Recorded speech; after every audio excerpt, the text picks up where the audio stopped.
क्या तुम लोगों को बो बॉय बॉस शो याद है या फिर उसके कूल अवतार्स? क्या तुम्हें इसका फाइनल एपिसोड याद है या फिर ये याद है कि अपने बो बॉय की एक्चुअल में ट्रू पावर्स क्या थी? इस शो का मेन विलन कौन था और क्या थी हमारे बो बॉय की बैक स्टोरी? तो अगर तुमने इस शो को कभी ना कभी देखा है लेकिन तुम्हें इसकी पूरी स्टोरी नहीं पता तो आराम से बैठ जाओ, हो सके तो कुछ खाने के लिए ले आओ, क्योंकि आज की इस वीडियो में मैं तुम्हें बो बॉय की एंटायर स्टोरी बताने वाला हूँ।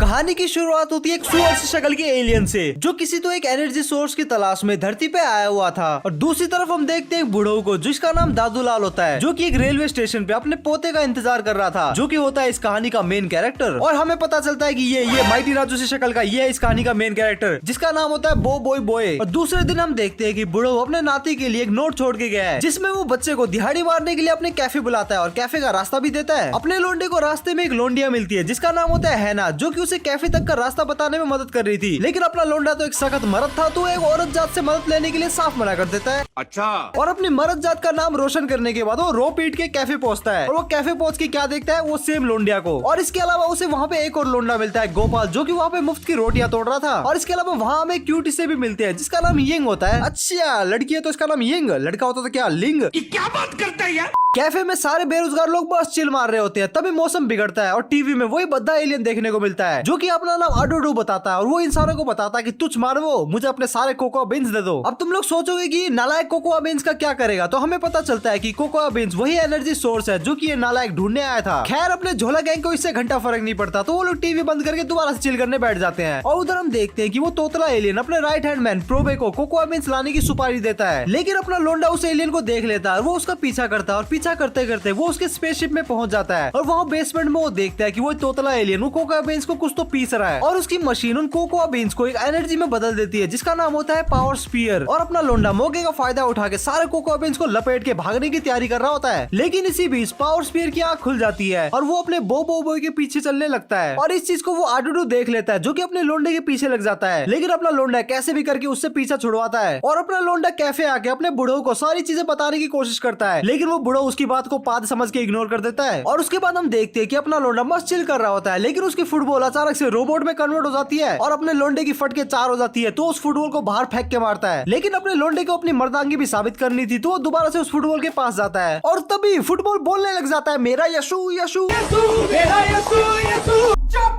वो रोबोट अपना नाम ओकोबोट बताता है, और इसके साथ साथ वो अपने आप को आजाद करवाने के लिए अपने लोंडे को एक सुपर वॉच देता है जिसके अंदर होती है सुपर पावर्स। लेकिन अपना लोंडा एक नूब होता है, तो अपनी शक्तियों का वो सही से इस्तेमाल नहीं कर पा रहा था। आगे हम देखते हैं कि अपना लोंडा अपनी नई शक्तियों की मस्त प्रैक्टिस कर रहा होता है, और वो अपनी नई पावर्स के बारे में अपने दोस्तों को भी बताता है, लेकिन कोई भी उसको आलू समझ के विश्वास नहीं कर रहा था। तभी उसी बीच वो एलियन आडूडू आ जाता है पावर स्पीयर को लेने के लिए। उसके बाद अपने लोंडे की सोई हुई शक्तियां जाग जाती है और दोनों पार्टी के बीच में मस्त राड़ा होता है। लेकिन अपना लोंडा होता तो एक नूब है, तो उस साले से अपनी पावर्स कंट्रोल ही नहीं हो रही थी, और वो एलियन उसे पीट पाट के पकड़ के ले जाता है। तो उसे बचाने के लिए ओकोबोट उसके दोस्तों को भी सुपर वॉच की पावर्स देता है, जिससे हैना को मिलती है उड़ने और सुपर स्ट्रेंथ की पावर, यिंग को मिलती है सुपर स्पीड की पावर, और अपने गोपाल प्रसाद को घंटा कुछ नहीं मिलता। और उसके बाद अपनी चिल्लर पार्टी अपनी नई पावर का इस्तेमाल करके आडूडू से भिड़ जाती है, और थोड़ी बहुत उसकी माँ बहन भी करती है। लेकिन बच्चों से पिटाई खाने के बाद अपने लोंडे का ईगो हर्ट हो जाता है, और वो उन बच्चों की मदर सिस्टर एक करता है, और फिर अपनी झोला गैंग को बचाने के लिए बो बॉय अपनी मेन कैरेक्टर वाली शक्तियों का इस्तेमाल करता है, जिससे वो खुद को 3 एलिमेंट में अलग अलग कर लेता है, और आडूडू को डेरापट मारता है, और गरीब एलियन वहाँ से भाग जाता है। अगले एपिसोड में हम देखते हैं कि आडो एलियन प्लान बना के हाना और यिंग को किडनैप कर लेता है, ताकि वो उनसे उनकी सुपर पावर्स को ले सके। और अब दूसरा नंबर होता है गोपाल प्रसाद का, जो कि अपनी जान बचाने के लिए दादू के पास जाता है, और फिर अपना दद्दू एक प्लान बनाता है कि गोपाल प्रसाद सोने का नाटक करेगा, जिससे अपना लोंडा स्पेसशिप में घुस सकेगा। लेकिन वो साला पतोरा गोपाल उनके प्लान में मुंह देता है, जिससे ये लोग पकड़े जाते हैं। और जैसे ही आडोडो उसकी गुद्दी पकड़ के उसमें रैपिड भरने वाला था, उसकी सोई हुई पावर जाग जाती है, जो कि उसकी पैंट में होती है, और इस मोटरले की पावर होती है कि वो किसी भी चीज को खाने में बदल सकता है। वाह क्या पावर है। अपना तोतला एलियन अपने सारे बम बारूद उस मोटरले पे फेंक देता है, लेकिन वो मोटू सबको चॉकलेट बना के खा जाता है। वैसे गाइस, बॉडी शेमिंग बहुत ही गलत बात है, हमें किसी को मोटा या फिर पतला नहीं बोलना चाहिए। आज का ज्ञान। अच्छा। क्या मतलब कि मोटे को मोटा ना बोल के क्या बोले? तुम मोटे को गेंडा बोल सकते हो।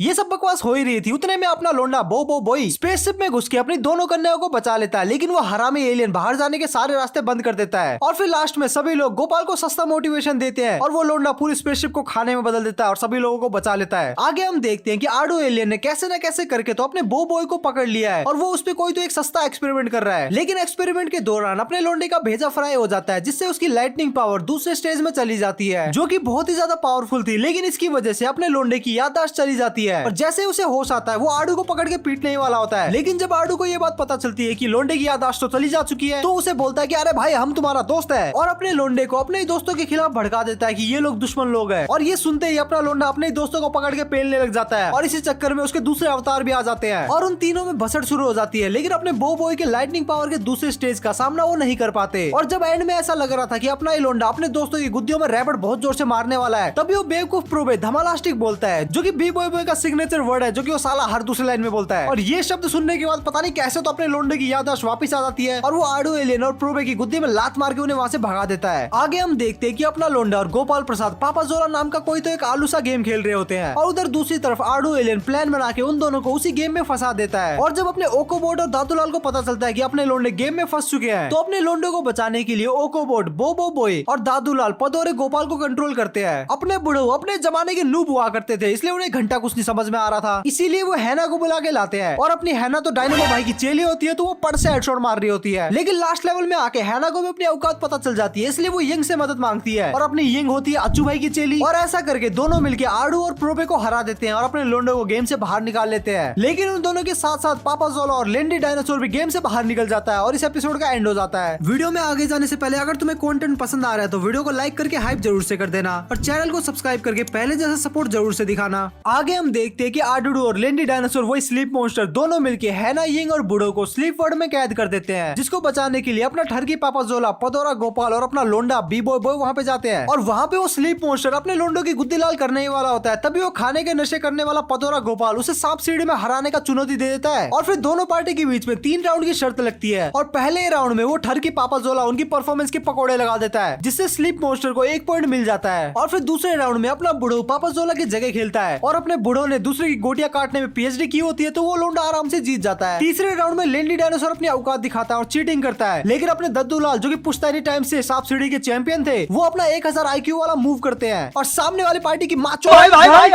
में हरा देते हैं। आगे हम देखते हैं कि अपने लोंडे मस्त बेरोजगारों की तरह चिल कर रहे होते हैं, तभी उन्हें पता चलता है कि आज वर्ल्ड डे है, जिसे सुनकर क्यूटी यंग और पदोला गोपाल बौखला जाते हैं और अपने लोंडे को हैना की जानलेवा कुकी के बारे में बताते हैं। तभी वहाँ पे हैना आती है, जो कि कुकीज बनाने के लिए मदद करने के लिए बोलती है, जिसे सुनते ही यंग गोपाल वहाँ से कुत्तों की तरह भाग जाते हैं। और फिर किसी को ना पकड़ पाने की वजह से वो आखिरी में अपने लोंडे से मदद मांगती है और हवस में चूर अपना लोंडा उसकी मदद करने के लिए मान भी जाता है। खैर ये सब हो ही रहा था और इनकी प्रेम लीला पे मूतने के लिए दादूलाल आ जाते हैं, जो कि अपने लोंडे को कैफे की सफाई करने के लिए बोलते हैं। और फिर अपना लोंडा मल्टीटास्किंग करने के लिए अपने आप को 3 एलिमेंट में डिवाइड कर लेता है, जिससे वो विंड अवतार को हैना के साथ कुकीज बनाने के लिए भेज देता है, दूसरे अवतार से कैफे में सफाई करवाता है और खुद लाड साहब की तरह मस्त चिल करता है। और उधर हैना अपने लोंडे को मजदूर समझ के उससे राशन पानी और बकरी का दूध मंगवाने के लिए भेजती है और इसी चीज का फायदा उठा के वो आडूडो एलियन एक केमिकल बनाता है और वो केमिकल किसी को भी झोला छाप बना सकता था और वो केमिकल वो बो बॉय को ही बेच देता है। और फिर उसके बाद हम देखते हैं कि हैना उसी दूध से वो कुकीज बनाती है और उस कुकीज को खा के अपने लोंडे का भेजा फ्राई हो जाता है और वो पूरे शहर में हल्ला मचाते घूम रहा था। और फिर अपनी हैना अपनी कुकीज को असली बो बॉय के पास लेके जाती है और उसे सारी बात बताती है, लेकिन अभी मामला हाथ से निकल चुका था, क्योंकि वो जहरीली कुकीज खा के हमारा विंड अवतार पागल हो चुका था और शक्तिमान की तरह घूम घूम के पता नहीं वो एक नए एलिमेंट को अनलॉक कर लेता है, जो कि बहुत ही ज्यादा पावरफुल होता है। उसके बाद वहाँ पे तोतला आडू और प्रो पे वाइल्ड कार्ड एंट्री मारते हैं, लेकिन अपना विंड अवतार उनके मुंह में वही कुकीज ठूस देता है और उनकी गुद्दियों में लात मार के उन्हें वहाँ से भगा देता है। अगले सीन में हम देखते हैं कि अपना लोंडा लाइटनिंग अर्थ और साइक्लोन को समझाने की कोशिश करता है और उन्हें वापस से एक होने को बोलता है, लेकिन वो साइक्लोन जो कि साला अभी अभी पैदा हुआ है वो उन्हें वीक समझता है और उनका मजाक उड़ाता है, जिससे हमारे लाइटनिंग का ईगो हार्ट हो जाता है और वो थंडरस्टॉर्म में बदल के साइक्लोन से लड़ता है। और लास्ट में हम देखते हैं कि ओकोबोट साइक्लोन को सास भी कभी बहू थी का एक इमोशनल एपिसोड दिखा देता है और उसका रोना निकाल के उसे शांत कर देता है और वापस से उसको नॉर्मल फॉर्म में ले आता है। उसके बाद हम देखते हैं कि आडूडू नए हथियार को खरीदने के लिए अपने प्लेनेट से एक दलाल को बुलाता है, जिसका नाम होता है बागोगो। आगे हम देखते हैं कि आडूडू अपना बदला लेने के लिए अपने स्पेसशिप को बेचकर एक टीन का डब्बा खरीदता है और वो अपने झोला गैंग पे हमला कर देता है और वो रोबोट अपने झोला गैंग की एक एक करके कच्चा गिली कर रहा था और तभी अपना मेन कैरेक्टर वाली एंट्री भी मारता है और अपनी पावर्स का इस्तेमाल करके अपने को अलग अलग 3 स्टेजेस में कन्वर्ट कर लेता है, जो कि बहुत ही ज्यादा पावरफुल थी, जिसकी मदद से वो आडूडू की गुद्दी नापना शुरू करता है, लेकिन वही उसकी चाल थी। पीछे से प्रोबे ऑक्टोबोट को पकड़ लेता है और आर्डूडो के रोबोट में डाल देता है, जिससे उसका रोबोट पावर स्पेल की एनर्जी को ऑब्जॉर्ब कर लेता है और ऐसा करने से वो बहुत ही ज्यादा पावरफुल हो जाता है। लेकिन लास्ट में अपना बोबोय अपनी माइटी राजू वाली पावर का इस्तेमाल करके उसे हरा ही देता है, लेकिन अपनी मैक्सिमम पावर का इस्तेमाल करने की वजह से वो साला वहीं पे गिर जाता है। लास्ट सीन में हम देखते हैं कि अपने लोंडे की छुट्टियां खत्म हो जाती है तो वो घर जाने वाला होता है और सभी लोंडे उसे बाय बोलने के लिए रेलवे स्टेशन पे आते हैं और ऐसे सीजन 1 एंड हो जाता है। सीजन 2 की शुरुआत में हम देखते हैं कि अपना बोबोय अपने बुढ़ो दादूलाल की मदद करने के लिए उनके पास ही रुक जाता है और अपनी IAS वाईएएस की तैयारी के लिए स्कूल ज्वाइन कर लेता है। और यहाँ पे हमें एक नया कैरेक्टर भी इंट्रोड्यूस किया जाता है जिसका नाम होता है फैंग और उसके पास भी सुपर पावर थी, लेकिन ये साला जल कुकड़ा अपने बोबोय से जलता था। और दूसरे सीन में हम देखते हैं कि अपना आर्डूडो और प्रोबे मजबूरी में मजदूरों वाली जिंदगी काट रहे होते हैं क्योंकि लास्ट सीजन में सालों ने अपना स्पेसशिप जो बेच खाया था। और यहाँ पे हमें इस शो का नया विलन भी देखने को मिलता है जो कि काफी डरावना दिख रहा था। अगले एपिसोड में हमारा पतोरा गोपाल अपने लोंडे को एक भूतिया घर के बारे में बता रहा होता है और अपनी गेंद मस्ती को शांत करने के लिए और ये पता लगाने के लिए कि वहाँ पे क्या है, अपने लोंडे वहाँ पे पहुंच जाते हैं। लेकिन वहाँ पे उनका सामना आर्डूडो और प्रोबे से हो जाता है और दोनों पार्टी के बीच में राड़ा शुरू मचता है। लेकिन इन दोनों पार्टी के लफड़े के बीच में एक तीसरा बंदा आता है और ये और कोई नहीं बल्कि वो फैंग होता है और हमें फैंग की सुपर पावर के बारे में भी पता चलता है जो कि होती है शैडो पावर। और वो अपनी शैडो पावर की मदद से भेड़िए सी शक्ल का कोई तो एक जानवर बनता है और वो गुंडे लोगों को वहाँ से भगा देता है। उसके बाद वो अपने लोंडे पे हमला करने वाला होता है क्योंकि अपने लोंडे के होते हुए वो कभी भी स्कूल में अपना रोला नहीं जमा सकता और इसी पर्सनल दुश्मनी के कारण वो अपने लोंडे पे हमला कर देता है। लेकिन अपने लोंडे ने कोई कच्ची गोटियां तो नहीं खेली थी तो वो भी अपनी पावर का इस्तेमाल करके फैंग को वहाँ से भगा देता है और हमें पता चलता है कि फैंग की सारी शक्तियां रात को चली जाती है क्योंकि रात को कोई भी शैडो नहीं बनती। और अगले दिन स्कूल में दोनों पार्टी के बीच में माहौल एकदम गर्मा गर्म था और इन दोनों को शांत कराने के लिए बीच में आता है इंसाफ का भक्षक एवं रक्षक पापा जोला और वो दोनों पार्टी के बीच में रेस कराता है और दोनों पार्टी रेस को जीतने के लिए अपनी अपनी सुपर पावर का इस्तेमाल करते हैं। लेकिन रेस के बीच में पापा जोला रेस के बीच में आ जाता है और वो साला खुद ही जीत जाता है। अब दोनों के बीच में कौन बेस्ट है इस चीज का पता लगाने के लिए वो फुटबॉल मैच खेलने के लिए एक शर्त लगाते हैं। अगले दिन दोनों पार्टी के बीच में मैच शुरू होता है और अपने लोंडे बोबोय की टीम में होते हैं हैना, यिंग, गोपाल और इवन और वहीं फैंग की टीम में होते हैं आर्डूडू, प्रोबे और 2-3 टीन के डब्बे आई मीन रोबोट्स। और इस गेम को और भी ज्यादा धमाकेदार करने के लिए वो ठरकी पापा जोला इसका रेफरी होता है और फिर दोनों पार्टी के बीच में एक बहुत ही खतरनाक मैच शुरू होता है। दोनों पार्टी एक दूसरे को हराने के लिए अपनी कच्छियों का जोर लगा रही थी, लेकिन दूसरे हाफ में फाइनली अपनी झोला गैंग एक गोल मारती है। लेकिन गुंडे लोग तो गुंडे लोग हुए तो वो साले अपनी औकात दिखाई देते हैं और चीटिंग करके 2 गोल मार देते हैं। अपने लोंडे भी 1 गोल मारते हैं और अब स्कोर बराबर हो जाता है और एंड में झोला गैंग एकता की शक्ति दिखाती है और एंड मोमेंट में गोल मार के फैंग को हरा देती है। अगले एपिसोड की शुरुआत में हम ओकोबोट को देखते हैं जो कि हर बार फैंग को देख के बेहोश हो जाता है और ऐसा क्यों ये तो हमें एपिसोड में आगे पता चलेगा। वहीं दूसरी तरफ आर्डूडो और प्रोबे बोबोय से बदला लेने का प्लानिंग कर रहे होते हैं और वो एक ऐसी गन बनाते हैं जिससे वो दूसरे के इमोशन को कंट्रोल कर सके।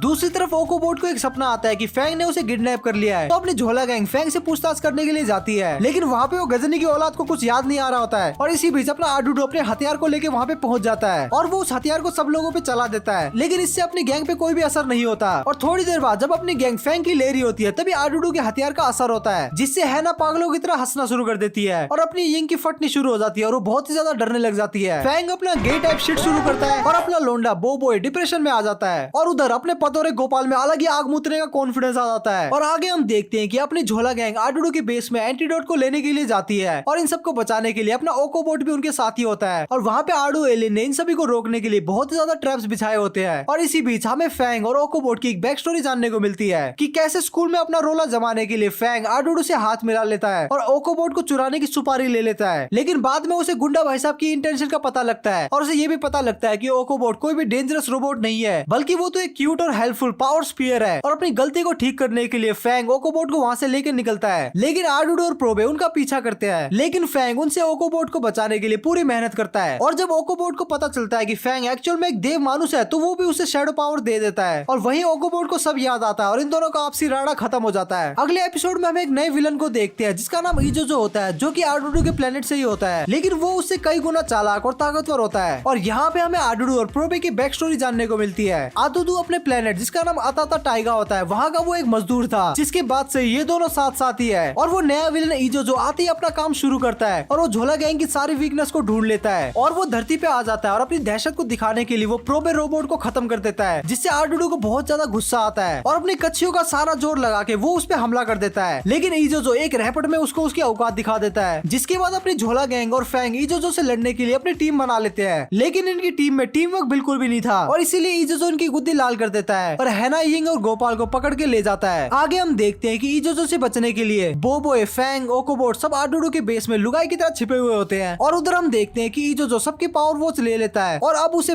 बॉय की पावर वो चाहिए थी। आगे हम देखते हैं कि अपने लोंडे एक प्लान बनाते हैं कि बो बॉय डिस्ट्रॉयर रोबोट को लड़ाई में उलझाए रखेगा और फैंग पीछे से उस पर अपना सबसे पावरफुल हमला करेगा। और ऐसा ही होता है, फैंग अपने शैडो ड्रैगन की मदद से इजोजो के डिस्ट्रॉयर रोबोट को खत्म कर देता है, जिसके बाद अपना इजोजो सल्लू भाई बन जाता है और अपनी पे आ जाता है और उसे रोकने के लिए अपना बो बॉय अपनी लाइटनिंग पावर का इस्तेमाल करता है। लेकिन अपने इजोजो ने तो शक्तिमान का चूरन खा रखा था, तो बो बॉय की लाइटनिंग प्लेट को तोड़ देता है। लेकिन अपना लोंडा हार नहीं मानता और उस पर हमला करता है। लेकिन इजोजो के पास गोपाल, यिंग और हैना की सुपर वॉच थी और इसलिए उसको हराना काफी ज्यादा मुश्किल था। और एंड में इजो बो बॉय को अपने साथ ले जाने ही वाला होता है, तभी वहाँ पे आडुडू आता है अपने नए रोबोट के साथ, क्योंकि उसे भी प्रोबे का बदला लेना था। तो यहाँ पे अपना बो बॉय और आडुडू हाथ मिला लेते हैं और दोनों मिलकर इजोजो की माँ बहन एक कर देते हैं और उससे सारी सुपर वॉचेस को भी ले लेते हैं। और फिर इजोजो हार मानने की एक्टिंग करता है, लेकिन मौके का फायदा उठा के वो फैंग के शैडो वॉच का इस्तेमाल करके सभी को शैडो के घेरे में कैद कर लेता है। जिसके बाद अपना लोंडा और आडुडू अपनी सारी पावर का इस्तेमाल करके भी शैडो के घेरे को तोड़ नहीं पा रहे थे। उसके बाद इजोजो शैडो ड्रैगन को बुलाने लगता है, जिसके बाद बो बॉय दादुलाल, पापाजोल और इवान को बाकी वॉचेस पहनने को बोलता है। जिसके बाद ये तीनों हैना, यिंग और गोपाल की वॉचेस पहनते हैं। लेकिन इन वॉचेस की पावर को वो लोग संभाल नहीं पा रहे होते हैं, लेकिन इसके बावजूद भी वो लोग इजोजो को कुछ देर के लिए उलझा के रखते हैं, जिससे वो फोकस नहीं कर पा रहा था। लेकिन लास्ट में इजोजो अपनी सारी पावर का इस्तेमाल करके शैडो ड्रैगन को बुला ही लेता है और इधर अपने लोंडे इवान को फुल जी फाड़ मोटिवेशन देते हैं और अपना लोंडा कैसे न कैसे करके अपनी गैंग को शैडो के घेरे से बाहर निकाल ही लेता है। पर शैडो ड्रैगन उनके पास ही बढ़ रहा होता है और उन सबकी चट्टी बनना ऑलमोस्ट तय थी। तभी अपना बो बॉय अपनी मेन कैरेक्टर वाली पावर का इस्तेमाल करता है और अर्थ ड्रैगन को बुलाता है और दोनों ड्रैगन के बीच बहुत ही आइकॉनिक भसड़ होती है। जिसके बाद क्लाइमेक्स में बो बॉय और आडुडू एक साथ मिलकर इजोजो पे एक आखिरी हमला करते हैं, जिससे वो भाई साहब हार जाता है और लास्ट में अपनी जान बचा के वहाँ से भाग जाता है। आगे हम देखते हैं कि आडुडू प्रोबे की पड़ी हुई लाश को जिंदा करने की कोशिश कर रहा होता है, पर बेचारे से घंटा भी कुछ नहीं होता, पर वो हार नहीं मानता। और उधर हम देखते हैं कि छठवीं फेल ठरकी पापाजोला सबको उनके मैथ के रिजल्ट दिखा रहा होता है और यहाँ पे सब लोग अव्वल दर्जे से फेल हुए थे। उसके बाद हम देखते हैं आडुडू को उसके बेस पे, जहाँ पे वो स्पेस के दलाल से अपने दोस्त प्रोबे को ठीक करने की भीख मांगता है। दलाल साहब उसे बोलते हैं कि हाँ भाई ठीक हो जाएगा, लेकिन इसके लिए इसको एक डिवाइस लगेगा जिसकी कीमत है 7 करोड़। अब अपना लोंडा आडुडू पैदाइशी भिखारी और बेरोजगार था, अब वो 7 करोड़ कहाँ से लेके आए? तो वो दलाल साहब को बोलता है कि मेरे पास 7 करोड़ तो नहीं है, लेकिन मैं आपको कोकोआ बीन जरूर दे सकता हूँ। तो वो दलाल से डिवाइस के बदले कोकोआ की डील करता है। जिसके बाद कोकोआ पे डाका डालने के लिए आडुडू दादूलाल की दुकान पे आ जाता है और वहाँ पे बो बॉय और आडू एलियन के बीच में राडा शुरू होने वाला था, तभी वो बूढ़ो बीच में आके सारा मजाक किरकिरा कर देता है। उसके बाद आडुडू सबको अपनी दुख भरी कहानी सुनाता है कि क्या वो रीजन है जिसकी वजह से वो कोकोआ पे डाका डालने आया है। और आडुडू की ये कहानी सुन के सबकी कच्चियां गीली हो जाती है और वो उसको कोकोआ देने के लिए मान जाते हैं, पर मदद के बदले वो आडुडू को छठवीं फेल पापाजोला की क्लास में वापस आने को बोलते हैं और हमारा मजबूर आडुडू वो मान भी जाता है। दूसरे दिन अपना आडू भाई साहब स्कूल में जाता है, जहाँ पे पापाजोला उसकी फील्डिंग सेट करने के लिए एक बहुत ही मुश्किल मैथ का सवाल देते हैं, लेकिन अपने भाई ने तो 10वीं में 69% लाए हुए होते हैं, तो उसका जवाब वो आसानी से दे देता है, जिससे अपने भाई का रोला पूरी क्लास में जम जाता है। और क्लास के बाद ये तीनों लोंडे ऑपरेशन कोकोआ की बात करते हैं और इनकी इस बात को फैंग भाई साहब सुन लेते हैं। लेकिन फैंग भाई साहब को भी इनकी टीम में आना था, लेकिन छिपकली समाज का होने के कारण बो बॉय उसको अपनी टीम में लेना नहीं चाहता था, जिसके कारण अपने फैंग भाई साहब का ईगो हर्ट हो जाता है और वो उनका मिशन फेल करने की खुद से ही सुपारी ले लेता है। इधर अपनी बोना गैंग सबसे चंदा इकट्ठा कर रही थी और फैंग आता है इनका काम तमाम करने के लिए, लेकिन फैंग की वजह से लोगों को इनका काम और ज्यादा पसंद आ जाता है और लोग इनको भर भर के चंदा दे भी रहे थे। और ऐसे 4-5 दिन दिहाड़ी मजदूरी करने के बाद इन लोगों के पास इनफ पैसे हो चुके थे कोको को खरीदने के लिए, और ये लोग ऐसा ही करते हैं और कोको को खरीद के स्पेस के दलाल को बेच देते हैं और वो स्पेस का दलाल उन्हें वो डिवाइस दे देता है जिससे वो प्रोबे को जिंदा कर सके। पर एंड मोमेंट पे वो डिवाइस काम नहीं करता और उन्हें पता चलता है कि वो साला दलाल तो एक्चुअल का दलाल था जो कि उन्हें चूना लगा के भाग गया, जिससे अपना आडुडू भाई साहब डिप्रेशन में चले जाते हैं। पर अपना लोंडा बो बॉय उन्हें सस्ता मोटिवेशन देता है। और वही दूसरी तरफ हम देखते हैं कि शहर में कोको मोस्टर ने हमला कर दिया है, जिससे लड़ने के लिए अपना आडू एलियन और बो बॉय जाते हैं। वही कोको मोस्टर अपनी लूटी हुई इज्जत और अपनी जिल्लत भरी जिंदगी से परेशान होकर अपना बदला आडुडू से लेना चाहता था और वो ऐसा ही करता है। वो आडुडू की गुद्दी चटकाने वाला होता है, तभी हम देखते हैं कि वहाँ पे नया प्रोबे रोबोट आ चुका है और वो कोको मोस्टर को पेल देता है और हमें पता चलता है कि दलाल का दिया हुआ डिवाइस भले ही मेड इन चाइना था, लेकिन वो एंड मोमेंट पे चल गया और चले रहने की वजह से अपना भाई साहब जिंदा हो गया। आगे हम देखते हैं कि अपने प्रोबे भाई साहब को मिर्गी के दौरे आ रहे हैं और वो साला गजनी बनने के लास्ट स्टेज में था और ये देख के अपना आडुडू भाई साहब एक बार फिर से स्पेस के दलाल से मदद मांगता है, लेकिन स्पेस का दलाल तो एक बार फिर से अपनी बकलोली शुरू कर देता है, तो अपने आडुडू भाई साहब की सड़क जाती है। लेकिन लास्ट में वो दलाल अपने एक झोला साहब डॉक्टर को भेजता है और झोला साहब डॉक्टर अपने प्रोबे भाई साहब को चेक करता है और वो अपने पूरे गुर्दों का जोर लगा के प्रोबे की याददाश्त वापस लाने का ट्राई करता है, लेकिन उससे घंटा कुछ नहीं होता। लेकिन थोड़ी देर बाद झोला साहब डॉक्टर की दिमाग की बत्ती चसती है और वो प्रोबे की कुछ वायरिंग को ठीक करता है, जिससे अपना प्रोबे भाई साहब ठीक हो जाता है। और उसके बाद वहाँ पे स्पेस का दलाल आता है अपनी कमीशन को लेने के लिए, लेकिन अपना प्रोबे भाई साहब दोबारा से अपनी याददाश्त को खोने का एक्टिंग करते हैं और उसे डरा धमका के वहाँ से भगा देता है और साथ ही साथ आडुडू का स्पेसशिप भी ले लेता है। उसके बाद हम देखते हैं कि दलाल को बेवकूफ बना के अपना आडुडू अपनी स्पेसशिप को ले जा रहा होता है, पर स्पेसशिप के साथ साथ दलाल का पूरा खानदान भी आडुडू की लेने में लग जाता है, क्योंकि उसने दलाल दलाल को पांडु बनाया था और दलाल के खानदान के 5 चोमू उसे धमकी देते हैं और इस साले धमकी से डर के स्पेसशिप लौटाने को तैयार भी हो जाते हैं। लेकिन दलाल के खानदान के मुखिया का ये कह रहा था कि आडूडू उनके पूरे खानदान के सामने माफी मांगे, लेकिन अपना लोंडा भी उच्च जाति का था तो वो उस शर्त को मना कर देता है, जिससे दलाल खानदान का ईगो हर्ट हो जाता है और वो शहर पे हमला कर देते हैं। और इस हमले से बचने के लिए और पूरे शहर को बचाने के लिए अपनी झोला गैंग आडूडू के स्पेसशिप में जाती है। लेकिन अपने आडूडू के हाथ का तो लुल्ला हो गया था, तो स्पेसशिप को उड़ाने का जिम्मा महिला मंडल लेती है और अपनी मोटी बुद्धि का इस्तेमाल करके वो स्पेसशिप को चांद पे ले जाती है। आगे हम देखते हैं कि स्पेसशिप के साथ साथ ये नल्ला रिपोर्टर भी चांद पे पहुंच जाता है और वो वहीं से लाइव टेलीकास्ट शुरू कर देता है, जिसको धरती के सारे लोग देख रहे होते हैं। और इनका पीछा करते करते बोना गैंग भी वहाँ पे पहुंच जाती है, जो कि अपने स्पेसशिप को एक जायंट रोबोट में कन्वर्ट कर लेती है और अपनी झोला गैंग बोबोय की मदद से अपनी स्पेसशिप को भी रोबोट में कन्वर्ट कर लेती है। और फिर दोनों गैंग के बीच में भसड़ शुरू होती है, लेकिन अपनी झोला गैंग अपनी टीम वर्क की मदद से सामने वाली गैंग की गुद्दी गर्म कर देती है। और बोना हार नहीं मानता और सभी बोनों के साथ मिलकर एक पावरफुल अटैक करता है, जिससे अपने झोला गैंग के रोबोट की माँ बहन एक हो जाती है। लेकिन अपनी झोला गैंग अपनी बुद्धि का इस्तेमाल करती है और बोना गैंग को सोने का लालच देख के बाहर निकलवाती है और वो साले बोने जैसे ही बाहर निकलते हैं उन सालों की वो कह के लेते हैं। आगे हम देखते हैं कि गोपाल के पूजनीय पिताजी उन्हें गेम खेलते हुए धर लेते हैं और उसे और बोबोय दोनों को स्टोर रूम की साफ सफाई का काम दे देते हैं। अब अपने लोंडे बंधुआ मजदूर बन के काम करना शुरू करते हैं और साफ सफाई करते वक्त उन दोनों को वहाँ पे एक दरवाजा दिखता है, लेकिन गोपाल के पिताजी उन्हें 20 रुपए की रिश्वत देके वहाँ से भगा देते हैं। लेकिन उस दरवाजे के पीछे था क्या वो तो हमें एपिसोड में आगे पता चलेगा। और उधर हम देखते हैं कि दादूलाल की दुकान पे वो ठर के पापा जोला आर कर रहा होता है और उसे अपनी लुगाई की याद आ रही होती है, जो कि अभी भी गेम में है और उसे गो होम नाम के एक दरिंदे ने कैद करके रखा है और वो अपनी लुगाई को बचाने के लिए एक बार फिर से गेम में जाने का प्लान बनाता है। लेकिन अब वो गेम बनना बंद हो चुका था और वो गेम बहुत ही मुश्किल से मिलता था और वो गेम की तलाश में एक दुकान पे पहुंचते हैं, जहाँ का मालिक एक भालू की शक्ल का आदमी था और वो दोनों उसको उस गेम के बारे में बताते हैं, जिसका फाइनल लेवल बहुत ही मुश्किल था और आज तक सिर्फ एक बच्चा ही उस लेवल को पार कर पाया था। और वो आदमी उन दोनों को उस बच्चे की फोटो भी दिखाता है और वो बच्चा और कोई नहीं बल्कि गोपाल के पूजनीय पिताजी होते हैं। और ये राज खुलने के बाद सब लोग गोपाल के पिताजी से पूछताछ करते हैं और वो उन्हें दरवाजे के पीछे का राज दिखाता है, जहाँ पे हमें बहुत सारे गेम्स और वही गेम देखने को मिलता है और हमें गोपाल के पिताजी की बैक स्टोरी जानने को मिलती है कि अपने जमाने के वो बहुत ही बड़े माइकालाल गेमर थे और डायनेमो मोटोलो ऐसे तुच्छ गेमर उनके तलवे चाटा करते थे। लेकिन गेम खेलने में उन्होंने अपना सारा टाइम वेस्ट कर दिया, जिसकी वजह से वो अपनी जिंदगी में कुछ खासा उखाड़ नहीं पाए और इसीलिए वो गोपाल को गेम खेलने से मना करते थे। और ये बात जानने के बाद अपना पापा जोला अपनी लुगाई को बचाने के लिए आडूडू से हाथ मिलाता है और उसकी मदद से वो गेम में वापस जाता है और इस बार उसको कंट्रोल कर रहे थे गोपाल के पिताजी और अपने बोबोय को ऑटोबोट और गोपाल को आडूडू। अपने पापा जी तो बहुत ही बड़े प्रो गेमर निकले, तो वो सारे लेवल्स को इजीली पार कर रहे थे और हम पहुंच जाते हैं एंड आखिरी लेवल पे, जहां हम देखते हैं कि उस हरामी दरिंदे ने पापा जोला की लुगाई को कैद करके रखा है, जिसका नाम होता है मामा जिला। और अपने गोपाल के पिताजी अपनी गेमिंग स्किल का इस्तेमाल करके उस दरिंदे को इजीली हरा देते हैं और अपने लोंडे गेम से बाहर आ जाते हैं। लेकिन बाहर आने के बाद मामा जिला में पता नहीं कोई तो केमिकल लोचा होता है, जिससे वो खुद ही वो दरिंदा बन जाती है और तोड़फोड़ मचाना शुरू करती है और उसको रोकने के लिए अपना बोबोय 3 एलिमेंट में कन्वर्ट होता है। लेकिन मामा जिला कंट्रोल में नहीं आ रही थी, तो अपना लोंडा प्लान बनाता है कि इसको वापस से गेम में ले जाना पड़ेगा। लेकिन इस मारामारी में पापा जोला और गोपाल की लाइफ खत्म हो जाती है। लेकिन अपना लोंडा हार नहीं मानता और अपने एलिमेंट पावर का इस्तेमाल करके मामा जिला को हरा ही देता है और वापस से सबको नॉर्मल कर देता है। उसके बाद हम देखते हैं कि कोई तो शहर में आग लगा रहा है, जिसका पता लगाने के लिए अपना लोंडा सबके घर घर जाके पूछताछ करता है और सीआईडी गिरी करने के बाद और सीसीटीवी फुटेज छानने के बाद उसका सारा शक आडूडू पे जाके गिरता है। लेकिन आडूडू इस बात से बिल्कुल ही मना कर देता है और वो असली सच्चाई बताता है कि बोबोय वो हरामी है जो कि हर जगह आग लगा रहा है, पर उसकी बात को कोई भी सीरियसली नहीं लेता। लेकिन अपने लोंडे को बोबोय पे थोड़ा शक तो था, तो इसका पता लगाने के लिए वो उसके सोने का इंतजार करते हैं और जैसा सोचा था वैसा ही होता है। बोबोय फायर एलिमेंट में बदल जाता है और सबको पता चल जाता है कि यही वो हरामी है जो कि हर जगह आग मुद्दा फिर रहा है और ये एलिमेंट बहुत ही ज्यादा खतरनाक था, तो कोई भी इसका सामना नहीं कर पा रहा था। लेकिन तभी वहाँ पे प्रोबे और आडूडू वाइल्ड कार्ड एंट्री मारते हैं और उनमें और बोबोय फायर एलिमेंट में बहुत ही बड़ा राड़ा मचता है और बोबोय फायर उनका कुत्ता बना के वहाँ से चला जाता है। आगे हम देखते हैं कि फायर एलिमेंट से सामना करने के लिए आडूडू बोबोय का एक क्लोन बनाता है, जिसमें विंड, थंडर और ग्राउंड सबकी पावर होती है। उसके बाद वो पूरे शहर में गला फाड़ फाड़ के सबको बताता है कि बोबोय वो आदमी है जो कि हर जगह आग मुद्दा फिर रहा है और इसीलिए आडू एलियन जनता समाज के सामने बोबोय बोट को लेके आता है, ताकि जनता को बोबोय बॉय से अच्छा हीरो मिले, क्योंकि बोबोय बॉय का फायर सबका जीना हराम कर रहा है। तभी इन बगलोली के बीच में बोबोय बोट बोबोय बॉय से लड़ना शुरू करता है, लेकिन अपने बोट के एलिमेंट पावर बोबोय से काफी ज्यादा थे, तो अपना बोबोय फायर एलिमेंट में ट्रांसफॉर्म होता है। लेकिन अपना बोट भी फायर एलिमेंट को यूज करता है, जो कि अपना बॉय सह नहीं पाता और जनता भी बोबोय बोट को शहर का रखवाला मान लेती है। आगे हम देखते हैं कि बोबोय बोट शहर के सभी मुजरिमों को पकड़ रहा होता है और इसकी दूसरी तरफ कोई भी बोबोय बॉय को घंटा भी भाव नहीं दे रहा था, जिससे अपने लोंडे की जल के राख हो जाती है और वो बोबोय बोट से कंपटीशन करता है और वो साला वो भी हार जाता है। और बोट को रोकने के लिए और शहर में वापस से अपना रोला जमाने के लिए बोबोय बॉय उसकी कमजोरी को ढूंढना शुरू करता है, जिसमें उसकी मदद प्रोबे करता है। उसके बाद प्रोबे बॉय को बोट की कमजोरी बताता है कि उसकी कमजोरी पानी है, तो उसको वाटर एलिमेंट में बदलना पड़ेगा। अगले सीन में हम देखते हैं कि सब लोग अपना लोंडे को वाटर एलिमेंट में बदलने का आइडिया सोच रहे होते हैं। तभी ऑटोबोट उन्हें बताता है कि बोबोय बॉय की मसाज करने से उसका पानी निकल जाएगा।